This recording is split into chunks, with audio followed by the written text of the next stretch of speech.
There is an amazing convention moment that as I watch the events in Milwaukee, I want to recreate or to rehappen, because they say, history is cyclical.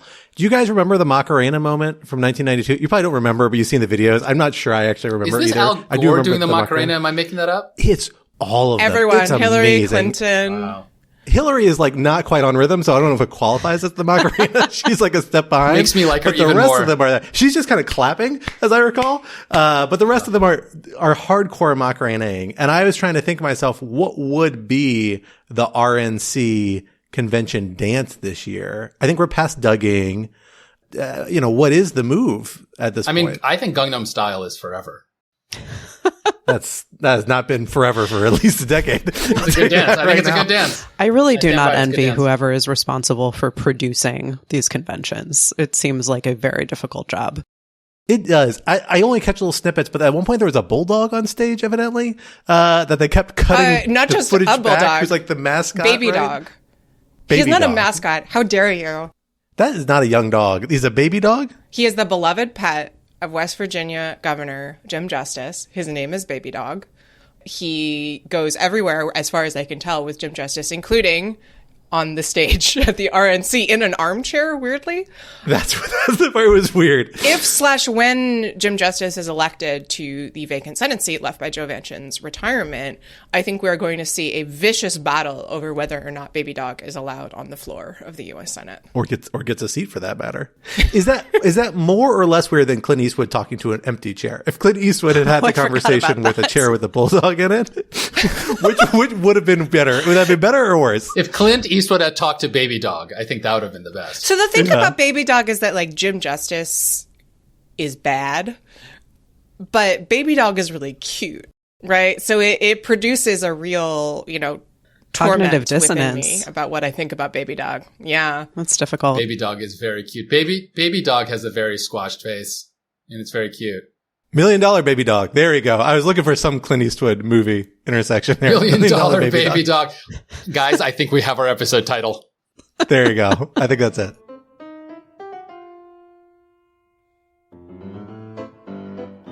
Hello, everyone, and welcome back to Rational Security. I am one of your regular co-hosts, Scott R. Anderson, thrilled to be back in the virtual studio with my two regular co-hosts, Alan Rosenstein. Hello. And Quinta Jurassic. Hello. And we are thrilled to be joined once again by recurring guest, favorite guest, Lawfare Executive Editor Natalie Orpett. Natalie, thank you for coming back on the show. Thank you for inviting me. And yet I have noticed that you have called other guests your favorite guest, and I'm concerned.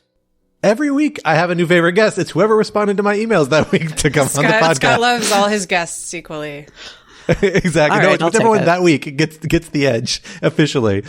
We are excited to have you on for what has been these lazy, slow days of summer that we're all living through, just kind of lackadaisically here in our nation's capital, letting the sun soak in, trying to survive this 100-degree weather. I'm in Minnesota where it's 74 and beautiful. I just want to throw that out there. You could not avoid talking about You the weather. started the weather. You started the slipped weather, it in. Scott Trick. You started by whining about DC weather. So it was on the table. Touche. This has been one of the most insane weeks in national news history that I can remember, almost all of which is in our lane, which is truly, truly astounding. We have seen some amazing things over the last 3 years, almost 3 years we've been doing this podcast together. We've talked about a lot of it. I can't think of another week that even approached the amount of things we had to talk about this week. But we've narrowed it down to 3 topics and what we are calling in honor of the RNC's unofficial mascot, $1 Million Baby Dog edition. For our first topic this week, too close for comfort. Former President Trump narrowly avoided an assassination attempt this past weekend that ultimately left 1 rally-goer dead and 2 others critically wounded. While Trump and President Biden both made calls for national unity, several of Trump's close allies were quick to blame the Biden administration's rhetoric, painting Trump as a threat to democracy. What will this historic event mean for the 2024 election and for the rise in political violence and related rhetoric that's preceded it? Topic 2, cannon fodder.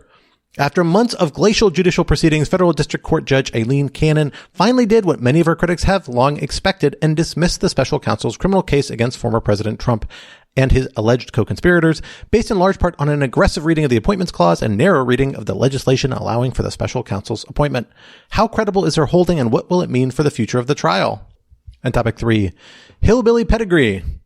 Former President Trump opened the Republican Party's national convention this week by announcing his new pick for vice president, J.D. Vance, the first-term senator from Ohio, author of Hillbilly Elegy, and a one-time critic of Trump who has since become one of his most aggressive ideological allies, going even further than Trump on issues ranging from economic populism to opposition to U.S. support for Ukraine.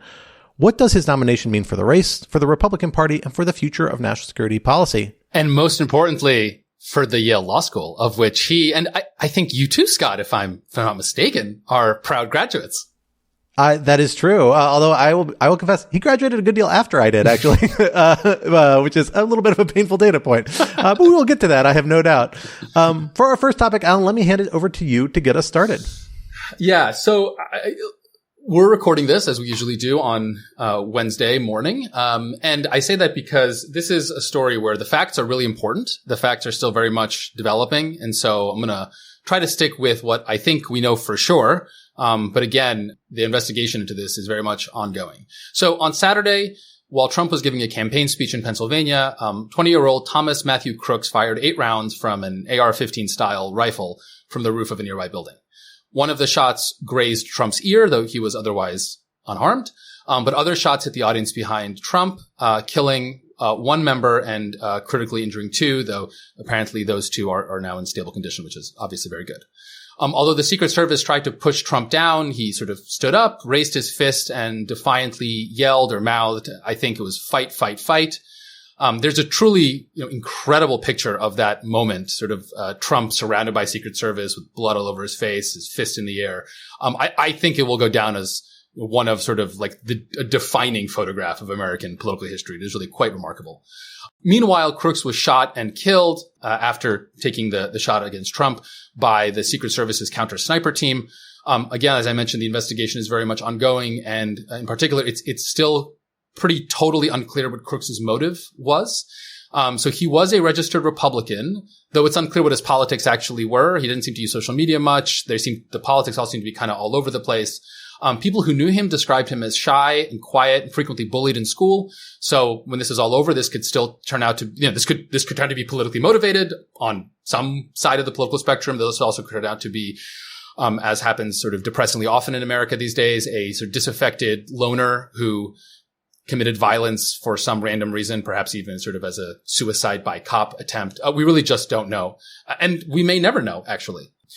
So the assassination attempt was condemned across the political spectrum, but the bipartisanship lasted for, all of 90 seconds, with many high-profile Republicans, including J.D. Vance, who was, 24 hours before becoming the vice presidential candidate, blaming Democrats for their rhetoric, while many Democrats in turn pointed out that Trump's own long history of inflammatory rhetoric may well also have been to blame.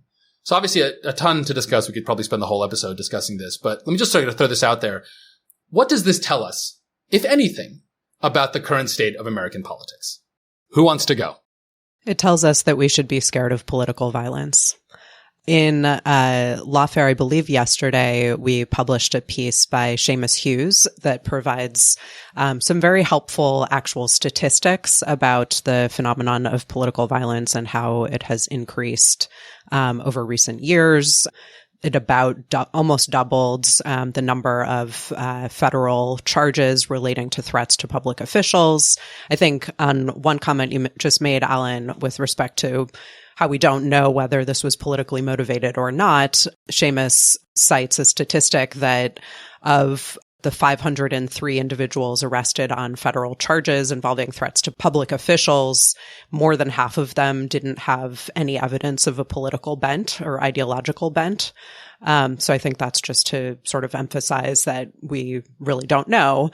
But there has been a very clear increase of political violence and a very clear, I think we can say, acceptance of the normalization of rhetoric about political violence. And it's actually something that I'll give a shout out to one Quinta Jurassic for writing an article many months ago about that combination of things, the rhetoric around violence, the normalizing of it, and the actualizing of it. It's interesting, Ellen, that you said you thought it would go down as a defining image of American political history. So I'm looking at the front pages of the Big Three newspaper, and the Times currently, you have to scroll down past 1, 2, 3, 4, 5, 6, 7 other articles until you get to the section on the assassination attempt. The Post has it higher up. It's only about 4 down. But there have been like 11 breaking stories since then. It's been days. That's my point. It's been whole days. Right. That is the point that I am making. It vanished very quickly in the flood of news. I don't see it anywhere on the Journal's front page unless I'm missing something. That is the point, that it got drowned out very quickly by the flood of other stuff that is happening. I think it's very easy to feel like something will be definitive in the moment when it happens. And I certainly initially had a similar reaction, but I think it's ebbed. In part because we know very little about the motivations of the shooter. And in that respect, I think it's actually quite similar to some other mass shootings that have took place, like the 2017 Las Vegas shooting, which is one of the deadliest mass shootings ever. And to this day, we know absolutely nothing about what the shooter's motivation was. So I do want to make sure that we don't get ahead of ourselves here and sort of declaring how important it will be. That said, it is absolutely, deeply concerning. And I think marks an end to a period really since the 1970s or 1980s when there had not been almost successful political assassination attempts. I think it's notable that the 70s is sort of like the big block. Obviously, we also have the attempted assassination of Ronald Reagan by John Hinckley. But within the 70s, that was a very violent decade in American politics. It was a decade defined by political violence, on large part, though not exclusively, by sort of small far left groups. And that boiled over in some ways, you could argue, into these attempts on the lives of presidents, even though the would-be assassins were not particularly ideologically motivated, right? Speaking from Sarah Jane Moore, Sammy Bick. I am getting this from Assassins, by the way, which you should all listen to. That they're not ideologically motivated per se. And so I do think that there is an argument, and I would be interested to see some political science on this, that the sort of like ambient level of violence sort of in the air might well contribute to a sort of environment in which someone who is ambiguously motivated feels like the next logical step in their life is to attempt to kill a president or a former president. I sympathize with the view that I don't think we should overstate the significance of this. But that does seem that it's having some potentially significant effects, at least, half a week out where we are recording now, right? And some of which seem like they might have some sticking effects, although I have some doubts about it. But they're notable, and in some ways, they may not be bad, right? Like, we do appear to have seen at least a telegraphing of Trump and his own rhetoric taken a little bit of a step back, potentially from some of the harsh language that we've seen him employ regularly in the past. Has really been part of his original election and re-election twist. Now, that might not hold through the end of this convention. That's the stated intent of the people around him, saying, this is what we're understanding. He's rewriting his convention speech. He's changing how he's approaching it. He said, amelioratory things about Joe Biden in regards to the conversation they had. Joe Biden reached out to him. These are all very small things. I don't know how consequential they are in the long run. If this were a consistent trend, if this were something that like Trump and people around him took seriously, I actually think that would be notable and a good thing. It would be a more responsible behavior, even if we can argue, I think quite credibly and appropriately, it's hypocritical compared to the posture that they've taken in the past. I will wait to see whether that actually sticks or not. I have my doubts personally, but I would be happy to see it if it were there. Can I just say, I think it is already not sticking. I think that lasted for about 12 hours. So 2 data points. One is that Trump immediately made a post on Truth Social saying that in response to the assassination attempt, Biden should dismiss all of the witch hunts, in a post that also included yet another libel of E. Jean Carroll. So I'll be interested to see whether she sues over that one. And then Ron Johnson gave a speech at the RNC basically blaming the Democrats for all the world's ills, was asked by a reporter afterward, what happened to the new tone of unity, and said, I swear to God, oh, I accidentally gave the old speech. There was a new unity speech, but it wasn't loaded on the teleprompter. And the last couple nights of the RNC have been really focused on demonizing trans people, demonizing Democrats, all kinds of stuff. I just don't think the unity message is there at all. Unity is not what I'm talking about. Nor is a dramatic shift in the Republicans' substantive agenda. Like, that's obviously not going to happen, right? These are things they're going to do. I'm talking about like very much express invocation of violence, which is something that has been a recurring theme in Trump's rhetoric, particularly for several years now, and a lot of people really close to him. I think certain people around him, we've seen hints at that. I think it has been tamped down a little bit. I don't know what the original baseline would have been. I don't think any of us really do at the convention. It strikes me as there is a conscious effort by Trump people to capitalize on this moment, to make himself look more serious as a candidate, more credible, to have a little more broader appeal. That doesn't mean changing substantive agenda. It doesn't mean changing a lot of their other rhetoric that may be objectionable for a variety of means. But in terms of like the expressed or very close to express invocation of violence and endorsement or minimization of violence, I think we've seen a little bit step away from. We've certainly seen a stated intent to step away from. Whether that holds or not, I think we'll have to wait and see. On the flip side of it, I do think that poses certain challenges for Democrats, although I think a lot of it may be a little bit of a in the mind. You know, when you talk about Donald Trump, you do say things like a threat to democracy. And I think those are credible descriptions because of a lot of the things he's done. That doesn't mean a threat to democracy is something you can take violence against. And I actually think there's a pretty good record of a lot of people who are critical of President Trump being very clear, we're not talking about violence. We're not endorsing this. Certainly there are some people who do things like that, but there are mostly people on Twitter, people who are not like, you know, core political figures, part of the commentary and things like that. And we've seen a careful line there, but I think these people are going to be worried, about saying something that people are going to cast as some sort of incitement language. I am somewhat bolstered by the fact that I think the Biden administration, the Biden campaign, I guess I should say, has like seemed to find a better tack. Like they actually have quickly adjusted after pulling a bunch of ads, pulling a bunch of media engagements within 24, 48 hours. They've kind of found a new line of attack on Trump that still stays, that, you know, has only adjusted its rhetoric really slightly, you know, kind of basically waved off the target language, which is a bullseye language, which I think is actually quite an exaggeration to say that was invoking violence, but nonetheless staying away from that and trying to kind of hew a new line. But it's going to be a little bit of a challenge for Democrats. It's going to require a little bit of pivoting. It also looks like they may have had to throw away a bunch of ads they already spent money on. And, you know, those dynamics are going to be challenging. I'm not convinced how much they're going to stick to the next week, but I do think at least this so far, that is a little bit of a change that is meaningful for people involved in the campaigns, at least. Yeah, I mean, I agree with that, Scott. And I think sort of going back to this question of whether Trump will in fact moderate his rhetoric, and if so, for how long, I think this goes to the sort of huge political opportunity that he has, or precisely to use the sympathy that he's garnered to help him with, I mean, there are very few swing voters, but there are some, and you don't need that many to win in, you know, Wisconsin and Pennsylvania, you know, to take his already pretty formidable lead in the polls and really, lock it down. You know, we had a very interesting kind of exchange internally that, you know, we don't need to rehash about what Trump's reaction to the assassination, right? His sort of defiant standing up and yelling fight and all that sort of stuff. Is that heroic? Is it foolhardy? Is it morally, you know, admirable or not? Or is it just kind of morally neutral?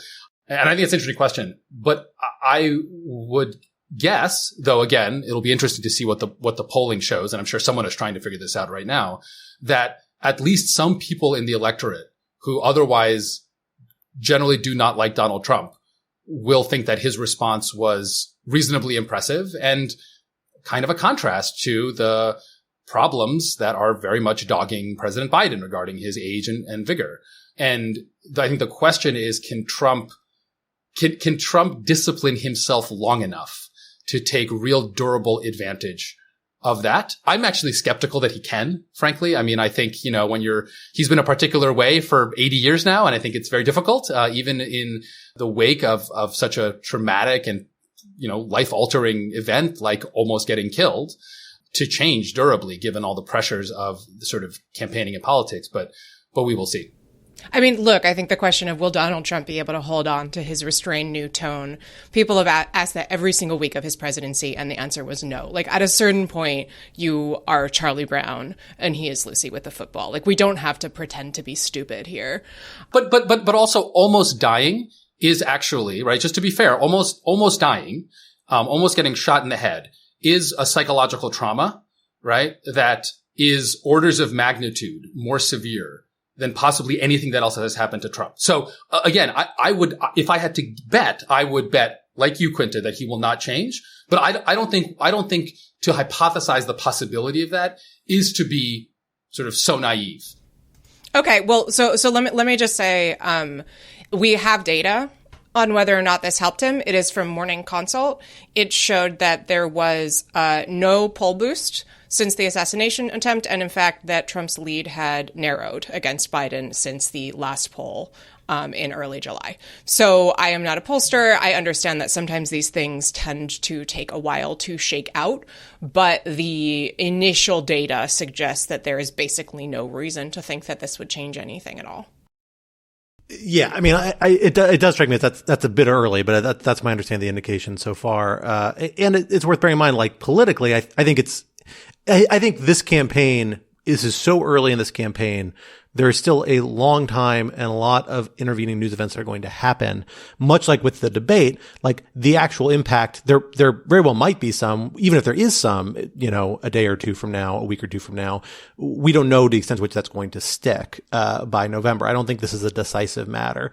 It's interesting. I think a lot of people around former President Trump think that. I kind of think former President Trump thinks that as well. I mean, I think that the approach to, reaching out to Kennedy, about potentially dropping out and endorsing him, choosing JD Vance as a vice presidential candidate, as we'll talk about a little later in another segment. Like those are all steps that you take if you're like really, really riding high and feeling good about your position. And I think that probably is premature. I don't think this decides the election. Doesn't mean it's not inconsequential, but I think it's far too early to close the doors on, this particular political race.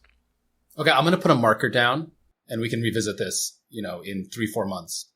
I think we're going to look back and say that this was politically very important. And, I like doing little bets like this because I think it's like an interesting thing to wager. And then we can revisit this. Okay. So before we finish this, let's turn to part of this that is very much sort of core lawfare stuff, even more core than sort of general, political violence, which is the role of the Secret Service. So the Secret Service, I think especially on the right, has been extremely criticized for not doing enough to protect Trump, both in terms of the Secret Service agents who were physically with Trump, but then also in terms of the Secret Service presence at the event itself. Why was that roof unguarded? Why was someone allowed to get on that roof? Why was someone allowed to take a shot before being fired upon by the Secret Service? Presumably there will be an investigation.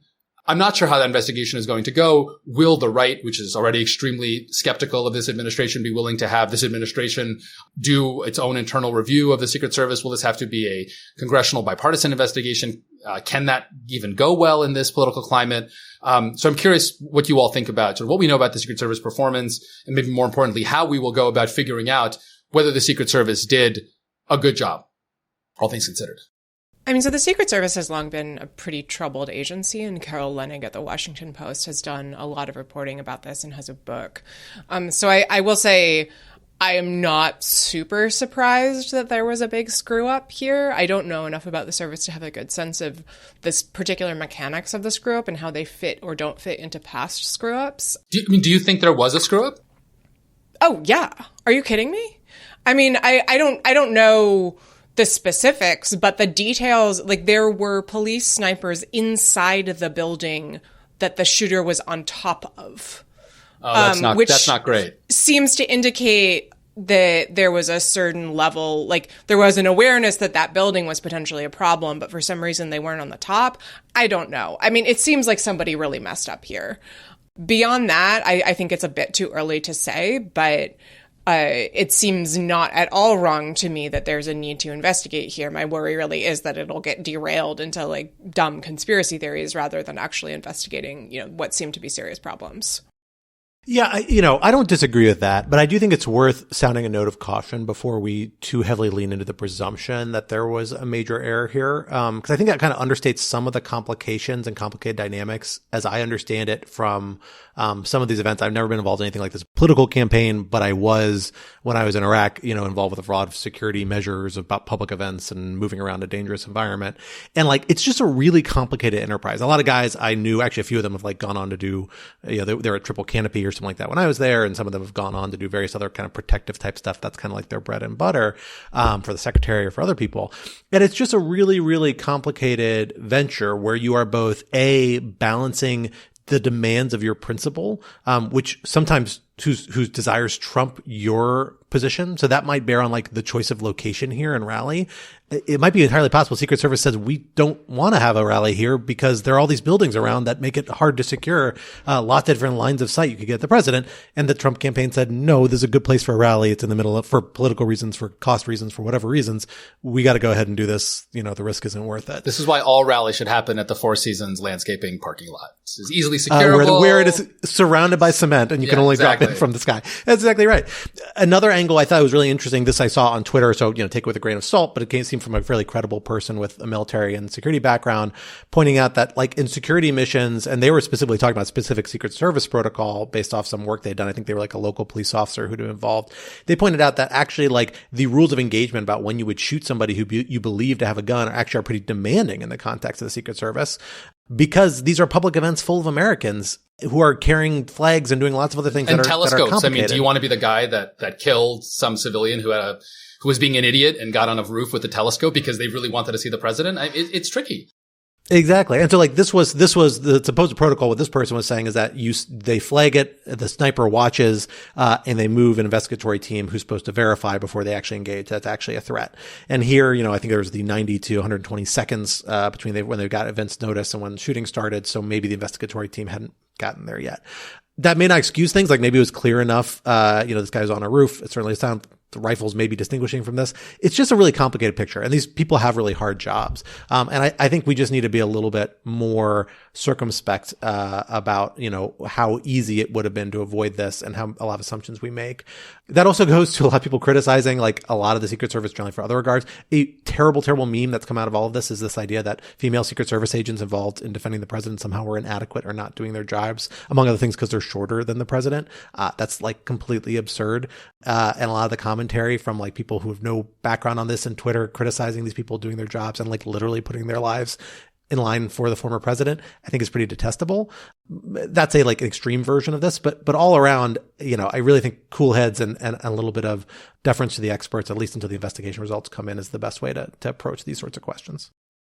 Well, just a day or two after the assassination attempt, former President Trump got some good news coming from his not quite hometown, but close to it, in Florida, Mar-a-Lago, or the environs around, where Judge Aileen Cannon, who has been overseeing the criminal trial of him and two alleged co-conspirators for mishandling classified documents and then obstructing justice in relation to efforts to recover those classified documents, dismissed the case against them on the basis that the appointment of the special counsel who brought the charges in the scope of responsibility that he was exercising as somebody who come in from outside of government to take this role was inconsistent with statutes that allowed for the Justice Department, and particularly the Attorney General, to appoint special counsels and other people in that role to pursue different Justice Department functions, and therefore was raised questions under the Appointments Clause as the underlying kind of constitutional concern. In addition, Cannon flagged an Appropriations Clause concern, this question of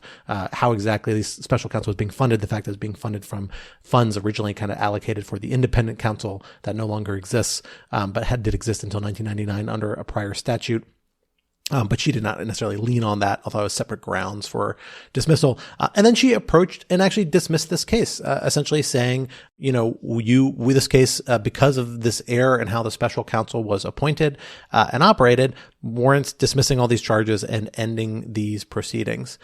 And notably, this is an argument that's been on the table for a while, but got a lot more attention in the last few weeks because, of course, we saw a concurrence from Supreme Court Justice Clarence Thomas in the immunity case that came down 2 weeks ago, suggesting a very similar sort of perspective on the invalidity of the special counsel. Nobody else joined him in that concurrence, nor was the issue squarely before the court, although I believe it was raised by certain amicus. It wasn't at all before the court. I mean, I want to pause for a second. You know, there's an interesting question about judicial propriety here and all this sort of stuff, but it is a little wild that Justice Thomas just decided in a concurring opinion in an unrelated case to write an interoffice memo to a district court judge. And I think we should all just take a moment to appreciate that is bizarre. It was it not raised by an amicus? I thought there was an amicus brief that raised it. Which doesn't mean it's necessarily you have to address it by any means. Anyone can submit an amicus brief that raises anything. Like, that's not how this works. It was not part of the question. It had nothing to do with this case at all. I sympathize with that. I tend to agree with it. I also don't think it's wildly shocking, certainly not for Clarence Thomas, in this context. And if it's, I don't know, if it's raised by an amicus brief and you think it's persuasive, is it worth addressing? I don't know. I don't know what the trade-off. Certainly wasn't necessary. They can do whatever they the want. Holding. Yeah. Well, look, I think it's important. The fact that it wasn't briefed is important, particularly because canon, one of the reasons, as we will discuss, that she sets aside a crucial aspect of US v. Nixon as dicta is that question wasn't briefed. And don't worry, she read all of the briefing, including the amicus briefs and the cert petition, and also read the transcript of oral argument to make sure that she was confident, in fact, it had not been raised. Yeah, she would like you to know that she did her homework. She did so much homework. So much homework. Natalie, let me turn to you on this first then, because the three of you were on a podcast discussing this the other day, which I found incredibly useful. I highly recommend people check it out. But I should say a YouTube live conversation than a podcast afterwards. That's up now on the Lawfare Daily podcast feed. But Natalie, let me start with you on this. You sound somewhat skeptical of where Judge Cannon, but maybe we'll see, came down on this. What exactly, do you think is motivating her? How credible do you find these arguments? You're somebody who's been following her handling of this case all the way back to the special master debate, a few years ago when the investigation really was underway before any indictment. Is this another sign that Cannon is really just out to shoot down this investigation, or is there a little bit of a hook here that might suggest there is something that has a little bit more merit, or perhaps even just like colorability? I don't think it's possible or particularly useful to speculate about motives. I don't know what she is intending to do with her decisions. I know what I can read from the decisions, and this decision is another in a long stream of excessively long opinions that dive into issues that are at best adjacent to the decision. And I think in what is really an example of going beyond what particularly a district court judge should be doing, there are pages and pages of wading into issues, then deciding not to actually reach them, not to make a decision. The job of a district court judge is to rule on the issues before you, to keep the case moving, and to decide what's going to happen. The interesting legal questions, the delving into scholarship, the long discussions of the originalist, textualist view of something, to the extent it's directly relevant to the question presented, sure. Whether you need to spend 14 pages on principal officer versus inferior officer to then not actually make a decision and leave it to the higher courts is just I will say, very unique way of handling a case for a district court judge. And I think it's both unnecessary and inappropriate. Alan, let me come to you on this, because you, from our interoffice Slack, I think you were of a mind that at least when it comes to the incredibly high bar that some people have been invoking, this idea that the 11th Circuit, in reviewing this decision, this provides exactly the sort of remarkably one-sided and poorly legally supported opinion that might lead the 11th Circuit to actually reassign this case as it reveals her bias towards defendant Trump. You were very skeptical of that argument, which has been made by, among other folks, our own Ben Wittes to some extent. I don't know if you go quite that far, but you were skeptical of that. You thought there was like enough of a hook here. I don't think you would agree with that, but enough of a hook that it's a colorable or credible argument that it's hard for the 11th Circuit to treat it that broadly. Why is that? How do you distinguish this from the sort of thing that would drive them towards that sort of move? Yeah, I mean, so the way I think about it, and what I said in the podcast, that for those who want a deeper dive into this issue, I recommend, and I'll say it here, is I'm not an expert in this area of law. I mean, I'm a con law professor, so hopefully, I have some background. But I came to this opinion when I read it on Monday, sort of pretty cold. And the reason I emphasize that is because I think that's sort of a useful way of looking at whether this opinion rises to the level of shocking and appalling that would satisfy the really demanding standards for removing a judge, which are demanding not just as a matter of kind of law and what the relevant standards are, kind of as a matter of sociology and psychology, and the fact that circuit courts don't like humiliating their district court colleagues, frankly, and don't want to sort of open that door. And I say that because, as I read the opinion, it seemed like all the things Natalie said, sort of excessive and kind of trying way too hard and quite one-sided. It didn't strike me as crazy, right? The intuition, right, that Judge Cannon is pushing, which is that the appointments clause is important because it ensures that Congress has a check on weighty exercises of executive power, is a reasonable intuition. The reading of the statute, which again I think is probably more cramped than it needs to be, is not an insane reading of the statute.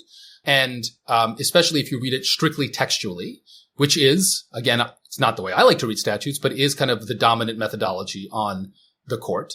The argument was put forward by distinguished amicus. Now, again, right, you can disagree with these people, but I think it was Meese, right? Quinta, correct me if I'm wrong. Who was on that amicus brief? Yeah, so it was Edwin Meese who actually appointed a special counsel under these regulations.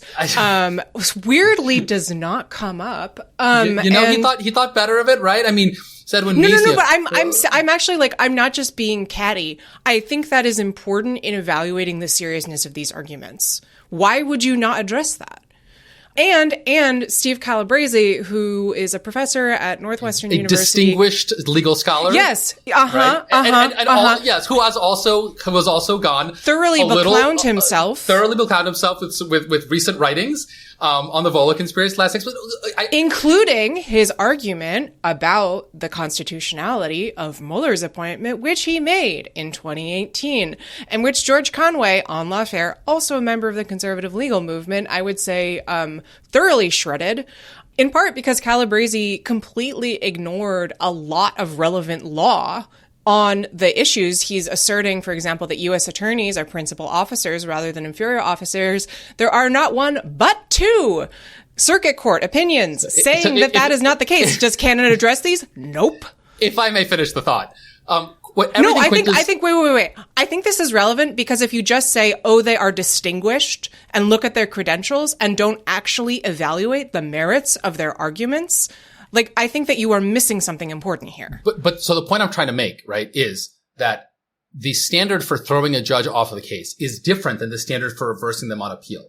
And what I'm trying to point out, right, is the standard for throwing someone off an appeal is not that the argument was wrong, but that it was crazy. And the problem with constitutional law arguments is because, and if any of my students are listening, pause the recording now, is the Constitution it's a little bit made up. Right? Or it's to say what counts as a good constitutional argument is as much a question of sociological legitimacy, which is to say, who are the relevant kind of high status legal actors that proffer the argument as legitimate rather than its internal coherence. And all of that is to say, when you have, people who at least in the past were very serious, right? And we haven't even gotten to the point I made earlier, which is that you also have a concurring opinion from a sitting Supreme Court justice, right, endorsing this view. When you put all of that together, I just don't see this, frankly, coming anywhere close to the level that would be necessary to say, even taking into account all of the other stuff Cannon has done, that this opinion shows that this person is sort of unfit to continue ruling on this case. Again, this is just totally independent from whether or not I agree with the substance of the ruling, which I do not, and no one on this call, I think, does. I totally agree that there's something to that framing. I think you can also read that as an indictment of the legal profession and the judiciary over the last few years. It might be. Ellen, I think I understand your point that there are some interesting legal questions here. And yet I want to say again that I think that she is in writing this opinion, in delving into the issues in the way that she does, in focusing on scholarship, she's not playing the role of a district judge. What she should be doing is looking at why can't judges read scholarship? She can write a law review article. That's fine. But I'm not saying she can't read scholarship. Of course, that's not the point. You're like John Roberts. You guys hate legal scholars.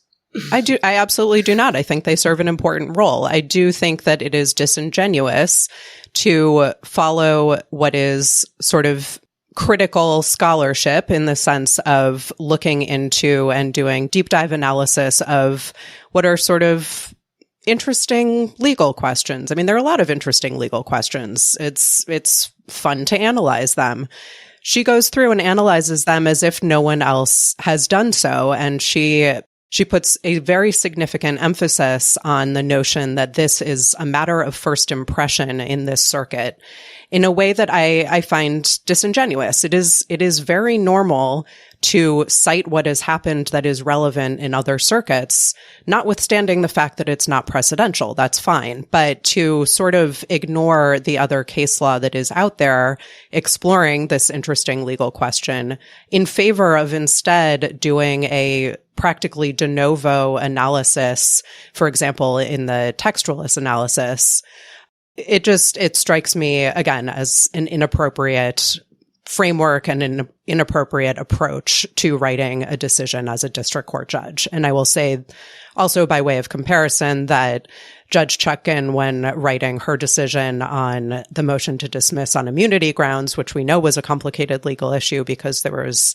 much discussion in the Supreme Court and the DC Circuit about it, she wrote a 48-page opinion dealing with both that and another grounds to dismiss, the motion to dismiss. You can quibble with whether that was enough, but in my mind, district court judges have a different role than appellate court and Supreme Court justices, and she did not play it. So I think that's a fair criticism. You know, the fact there wasn't binding precedent here does open the door to looking at other sources. You know, they're not bound by the circuit court precedent.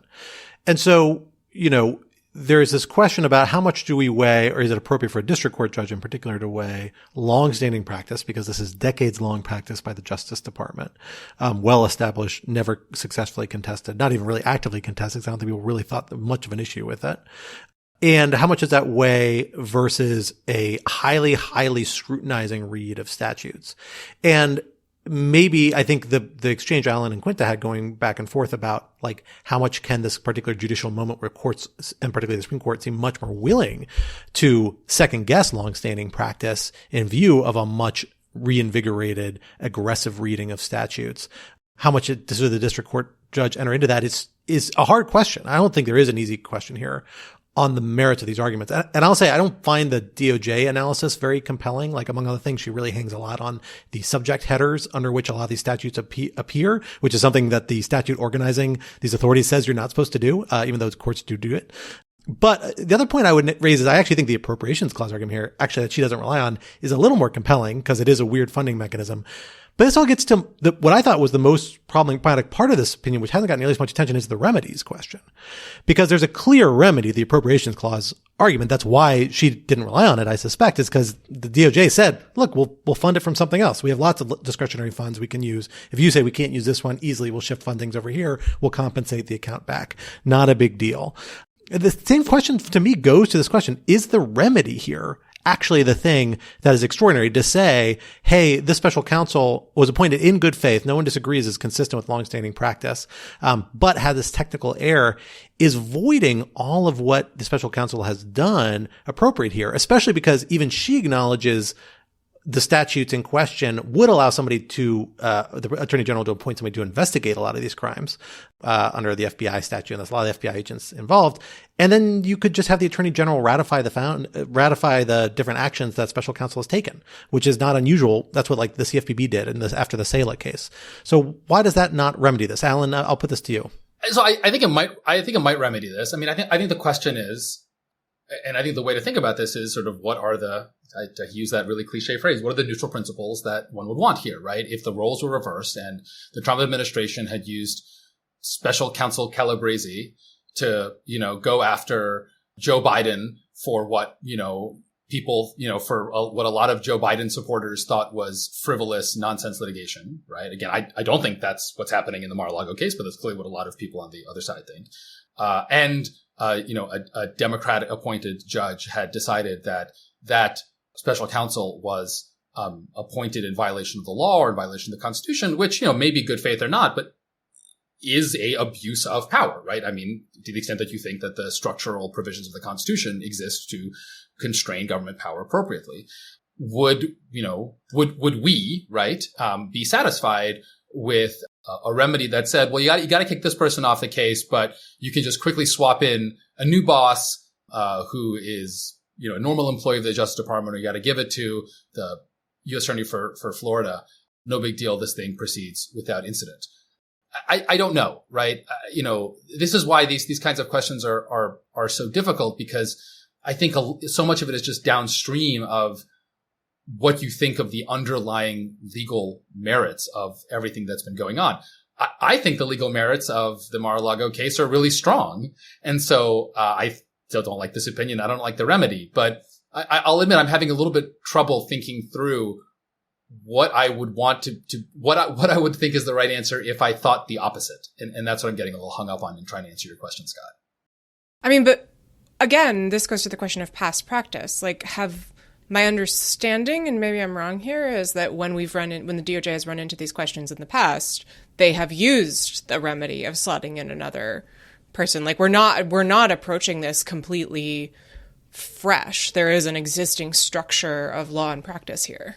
I mean, one thing that's interesting is to compare this to the ruling in the Fani Willis disqualification case. Obviously, those are totally different issues, but there the judge decided that the prosecutor, Wade, whom Willis had a relationship with, could not continue as the prosecutor, but he didn't throw the case out. He said, you have to choose, right? You either throw Wade off, right? Or, you have to disqualify yourself. And so there was a pretty easy way of remedying that problem. So I'm arguing against myself and in favor of your position, Quinta, but just pointing that out.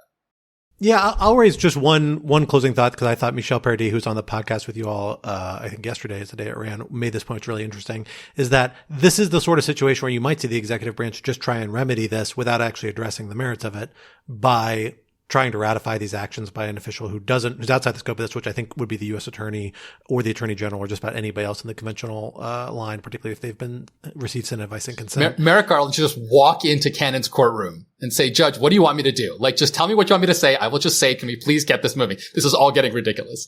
I am mostly, but not entirely kidding, to be honest.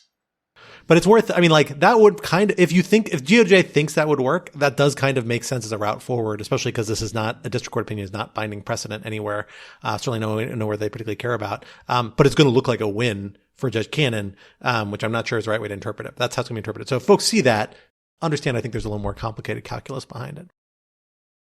Let us go from South Florida up to the beautiful city of Milwaukee, where the RNC is currently gathering, and where it was announced that Donald Trump's vice president will be the junior senator from Ohio, J.D. Vance, who I think made his debut on the national scene around the time of Trump's first election with his book Hillbilly Elegy about his childhood in Ohio. And has since gone from being a sharp Trump critic to a no-holds-barred Trump admirer with some, I think it's fair to say, genuinely disturbing rhetoric about the role of women in the home and society, the role of democracy, all kinds of delightful and rather extreme ideas. So let us discuss, what do we make of this pick, and how does it shape our understanding of Trump as a candidate? Yeah. So, I think Scott may have mentioned this earlier, but I do think that it is an indication that the Trump campaign feels extremely confident about its chances. I don't think that's incorrect, but, J.D. Vance obviously does not help, I think, in terms of swing states. Ohio is pretty solidly red electorally at this point. Nor is he the sort of figure that softens Trump. If you think about, again, the mythic swing voter, all 7 of them left, they're not voting for Trump because they dislike him personally. That's the reason that if you're a swing voter and you don't like Trump, it's because, you don't love the Democrats and you remember the Trump years fondly, but you just find him kind of personally off-putting. And so the traditional way of doing that would be to pair him with someone who kind of can soften that. Traditionally, right? And again, I think these are gender stereotypes, but I think they do play in politics. That would either be to have a female vice presidential candidate or to have someone who's kind of, coded as, I don't know, more ethical, more calm. Pence was a perfect example of this, though obviously for obvious reasons, Trump was not going to renominate Vice Pence for vice president. J.D. Vance, on the other hand, is much more combative. He's more of a kind of a Vivek figure, in that respect. So that's kind of the first thing I get from Trump. The second thing I get from Trump is, I think, to the extent that we can read any sort of policy line, into this, and it's always hard to know what Trump's policies is, this is really kind of doubling down on the kind of, right-wing, economically more moderate and foreign policy, very isolationist, and we'll talk about that much more, I'm sure, later in this conversation, stream of MAGA-dumb than other picks. I mean, there's chatter that, the traditional Republican business class is extremely unhappy with this pick, because Vance is, much less tethered to the kind of Paul Ryan libertarian conception of the old Republican Party than other candidates. And then the third thing this take away from is that, Trumpism is very much here to stay, because the new standard bearer, who's J.D. Vance, he will no doubt be, if not a front runner to run in 2028, whether or not Trump wins, because of course Trump is term limited. And this is a different conversation, but I'm still naive enough to think that will not be a big issue, that Trump will just, not run again in 2028. We'll not have a constitutional crisis over that particular issue, but, ask me again in 4 years.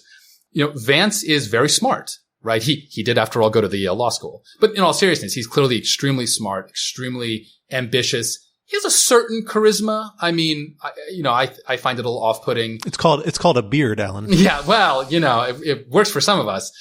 But I think he has a certain charisma. I don't think he's anything like Donald Trump, but it's a certain charisma, right? He's not Mike Pence is kind of my point here. He's not Doug Burgum. He's very smart. He seems extremely flexible. Let's put it this way, on politics and principles. I find it, pretty grotesque. But it is what it is.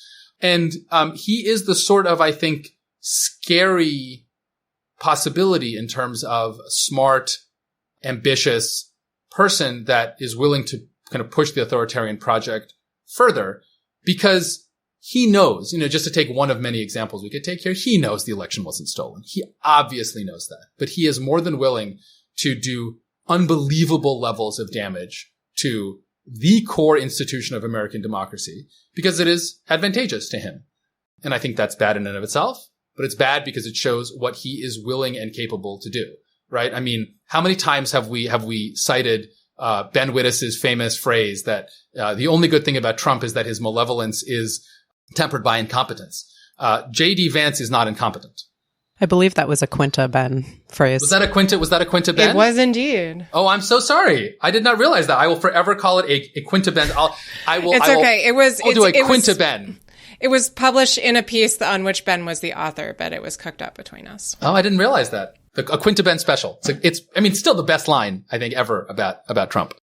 To echo something Ellen was saying, I read what I thought is a very useful framework for the phenomenon of choosing someone who is very consistent with Trump in terms of both policy and sort of persona. And that was a piece by Elaine K. Mark here at Brookings. And she said, she traced this as a model that has actually been sort of deployed off and on starting in the Clinton campaign, the Bill Clinton campaign, I should say, which is it used to be the balancing model, like you were describing, where you would sort of pick someone to soften, or you would pick someone from a different geographic region to try to, pull in people that you may have had a harder time with. And this model she called the reinforcement model. So it's to really double down on the core message and image of the lead at the top of the ticket, which I just thought was useful vocabulary for describing. Yeah, I agree. I think I highly commend everyone to check out Elaine's piece on it. Frankly, everything Elaine's been doing and saying recently has been incredibly valuable because she's one of the leading experts on Democratic conventions and nomination processes, which obviously is a big deal around President Biden's candidacy right now. I think we should not get too far ahead of ourselves anointing J.D. Vance as a genius nor the flagship of the future of the MAGA movement. He's a smart guy in certain regards in that he went to a fancy law school. That's great. I think that's not necessarily always an indicator of success on a lot of different fronts necessarily. Speaking against interest on this particular one, I suppose. The key point here is he's incredibly untested. The guy graduated law school in 2013. He bounced around a bunch of finance companies, never practiced law. Started a company that it looks like is pretty much a big sham.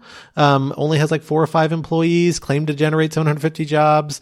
Hasn't really done that many investments in Ohio. I think one, where that he said he would. He won into 2022, meaning he basically, if he were a congressman, he would still be in his first term in office. He ran substantially behind Donald Trump in Ohio, in friendly territory, although against Tim Ryan, who I think was a very credible Democratic opponent in a pretty hard-fought campaign. And I think, if I recall correctly, actually beat expectations in a sense. Kind of late polling, I think, showed a slightly narrower race than it came out on.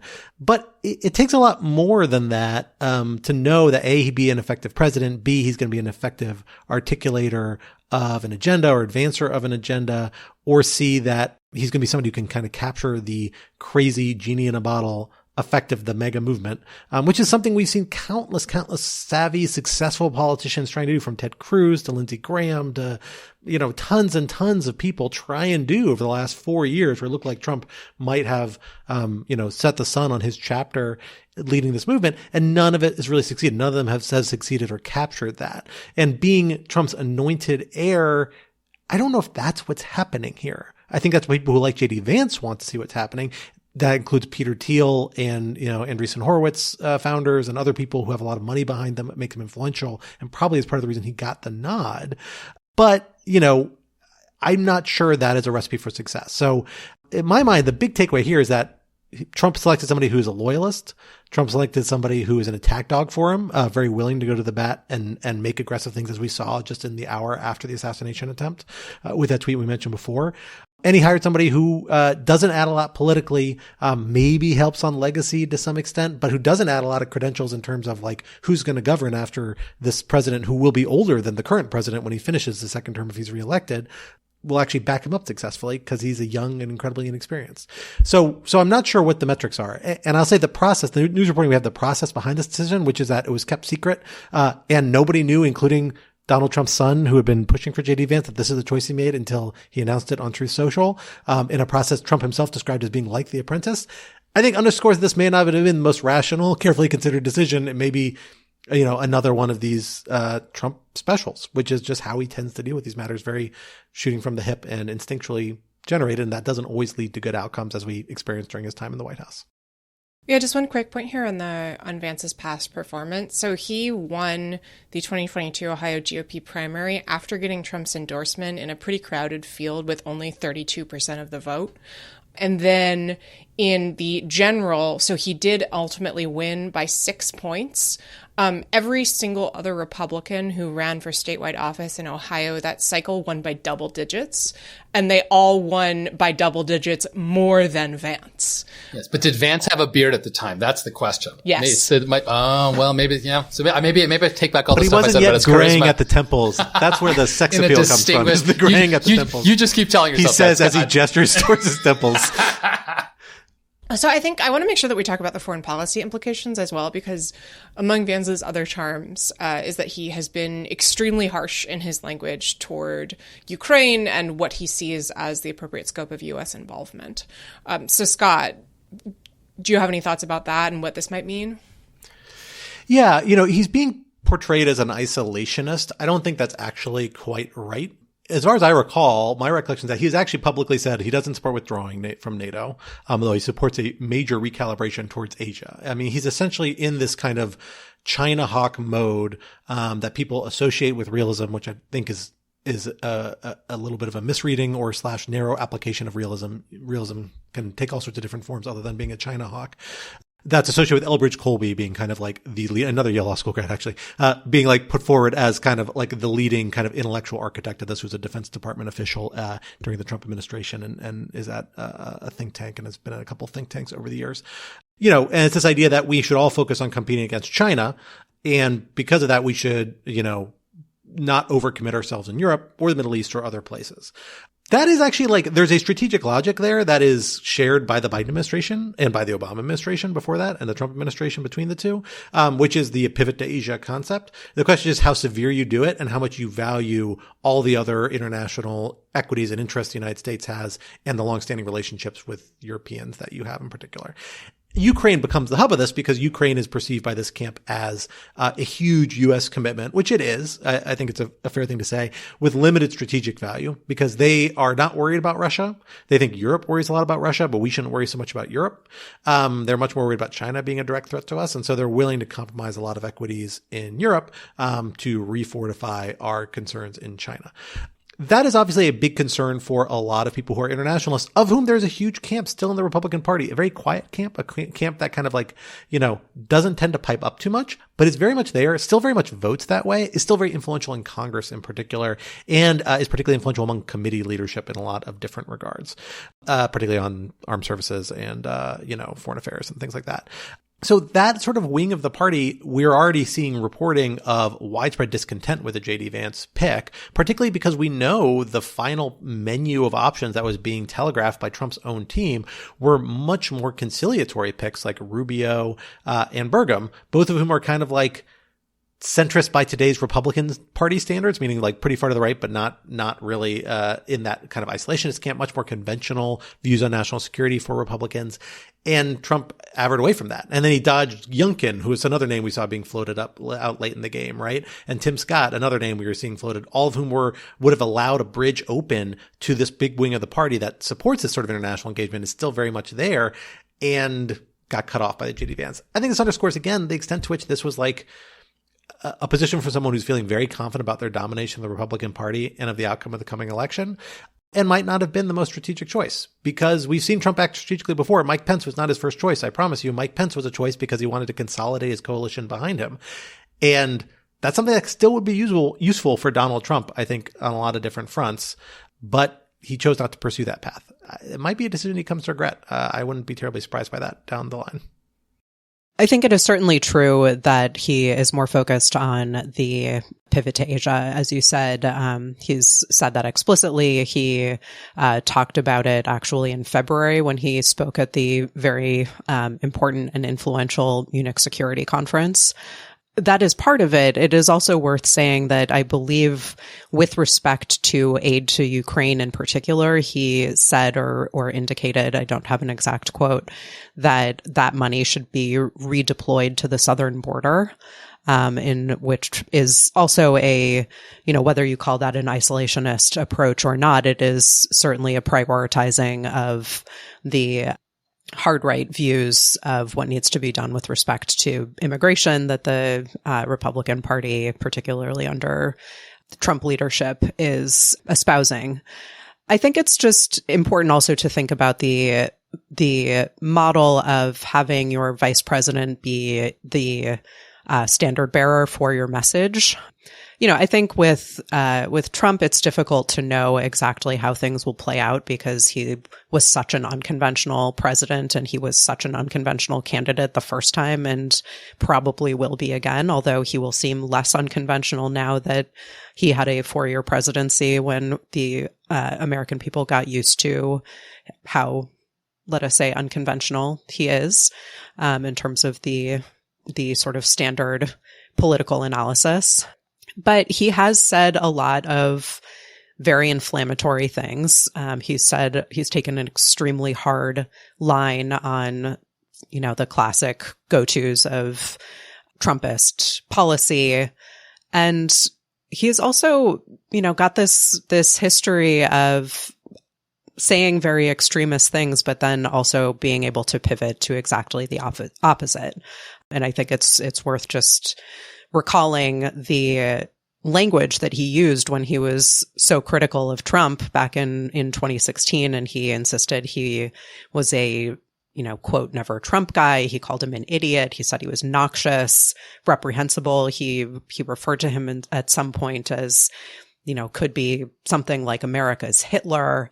And then, when he needed to run for Senate, he got fully behind Trump. I personally am very interested and don't know much about the evolution of that from Trump's side, given, as we've seen, that he, especially earlier on in his administration, put so much of a premium on people who had been continual loyalists from the beginning, and not people who had pivoted.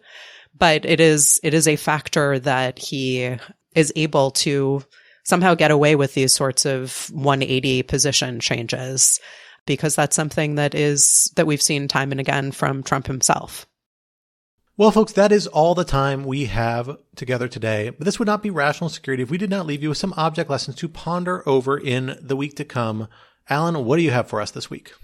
So my object lesson may be the nerdiest thing I've ever shared in the 3 years I've been on this podcast, which is that I have rediscovered my old love of video games, especially role-playing games, through Baldur's Gate 3. Baldur's Gate 3? Baldur's Gate 3. Henya beat you to it, buddy. Henya beat me to it. And part of it, that was what inspired me. So my object lesson is not Baldur's Gate 3. It is the cloud gaming service that I am playing Baldur's Gate 3 on, which is NVIDIA's GeForce Now, where for $10 or $20 if you want to go really fancy, you get access to a really high powered PC in the cloud, in the sky somewhere that you can use, which is great because if you don't have an expensive gaming PC, and I do not, I just have, my little old laptop, but you have good internet and it's particularly good Wi-Fi because you need latencies to be low for it not to be stuttery experience. It's actually a pretty awesome way of quite affordably being able to play really fun video games. So I'm not sure this is good because I'm rediscovering how much I enjoyed these. And I am pretty busy these days. Is this what happens when your second child can start daycare? Is that you get to start playing video games again? Is this what I have to look forward to? I think basically, because you put the kids down at 7 and then you play an hour and then you go to bed. It's really nice. Yes, I try to go to bed at 8:30, but it is really fun. I gotta say, it is really fun. And Scott, I know you should do this. Try this, man.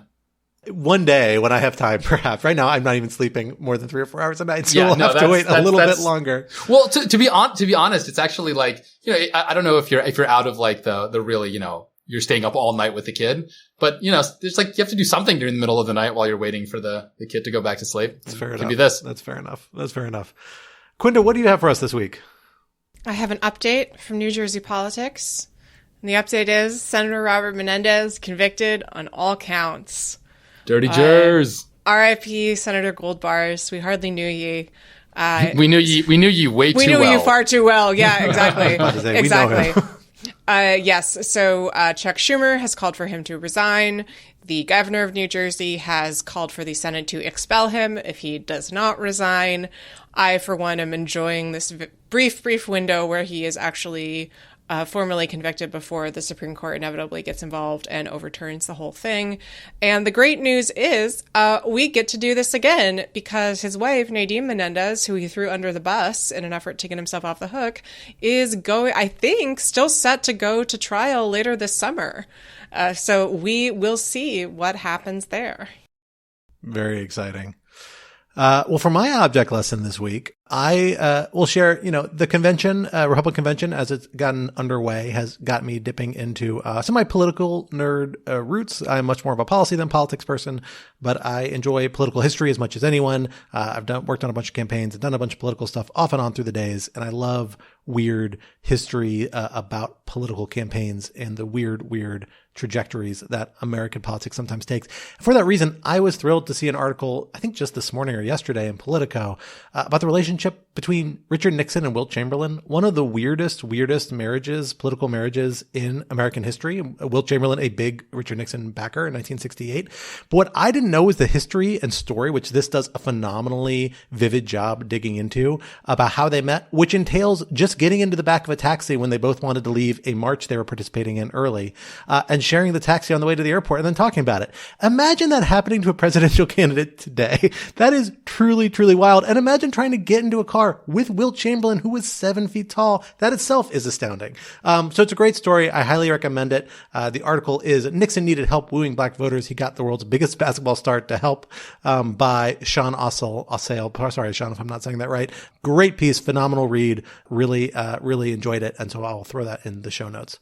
Natalie, bring us home. What do you have for us this week? So I have found myself in desperate need of finding things to do with my off time, of which there is little, that does not have anything to do with politics or Have you considered video games? So having never ever played video games, I really have nothing to contribute to that conversation, and it's not a tool I have at my disposal, let us say.